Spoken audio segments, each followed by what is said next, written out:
What's up guys, LeopoldTheBrave here to discuss the Nintendo Direct yesterday. I apologize for not reacting to it, but I was very tired, so my reactions weren't very expressive, even though some things really did excite me. Overall, I did really enjoy the Direct. I think I preferred the first one in the E3 presentation a bit more, but this was still a good Direct. There were some negatives though, and Smash Bros isn't gonna get away with it just because it's Smash Bros, so please have an open mind. These are just some minor criticisms. Again, I'm still overall hyped for the game, cannot wait for it. Just a couple things I'm worried about. Now, they did spend a lot of time on Spirits and Online, just like I predicted in my other video. And they had some time to show off extra modes and stuff, but instead, they went for showing us the options, you know, the brightness, the language settings, and all that good stuff. And while that's fine and dandy, it makes me really worried about the Games and More section. We already know Classic Mode is coming back, and they did go over All-Star Mode and I think Multi-Man Smash, but everything else was just not mentioned. Home Run Contest, Target Smash, Event Mode. And where are my custom stages? I know I was probably the only one that used that mode, but it's called Games and More, not Games. There has to be a more. But yeah, overall I was just a little concerned that Sakurai was more worried about bringing all the characters back than bringing back stuff for them to do. And then my last concern is the online mode. While I'm super happy with the way they're doing matchmaking and the whole standby thing and the friend lobbies and all that cool stuff, I'm extremely disappointed that they went with a peer-to-peer connection system. I thought they had already confirmed that they were going to have dedicated servers for Smash, but I guess I was wrong?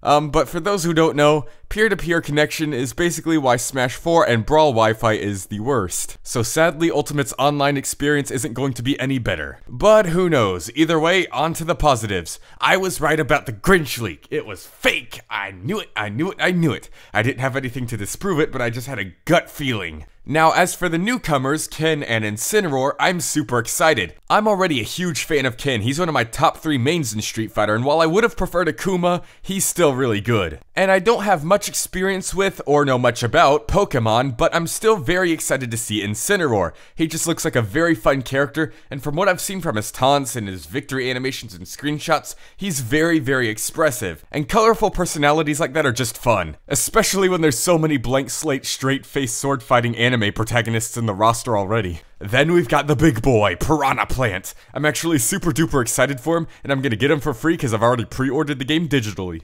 Speaking of him though, I'm actually super glad that Sakurai already confirmed the development of DLC. I mean, I could tell it midway through the Direct because I saw the eShop icon on the main menu, but yeah, DLC is confirmed. Oh, and for those wondering, no, Piranha Plant is not one of the 5 fighters in the Fighter's Pass. He's a free pre-order bonus that you can pay for separately later on. He's fighter number 70, and with the 5 in the Fighter's Pass, that brings the total roster up to a clean 75, a number Sakurai would want to stop it on. Plus it lines up properly with the roster screen on the website, no more blank spaces like in Smash 4. But I do have a very interesting theory on the DLC and how all of them are probably going to be saved for third parties. I'll be discussing that in another video where I predict each DLC character, so you can subscribe and stay tuned for that. But for now, let's talk about Story Mode, or Adventure Mode. It wasn't very clear in the English Direct, but if you go check the Japanese or French Nintendo Directs on it, you'll see that Sakurai said it was more about fun than story, so the intro cutscene is more of a premise and ideas sort of thing.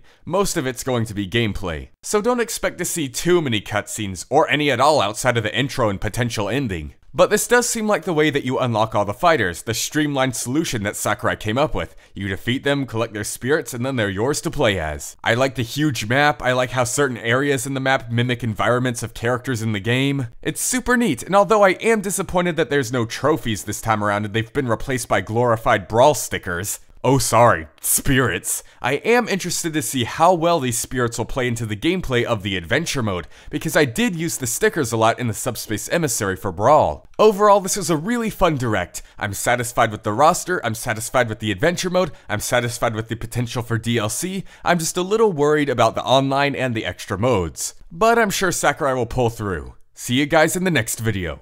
LeopoldTheBrave out.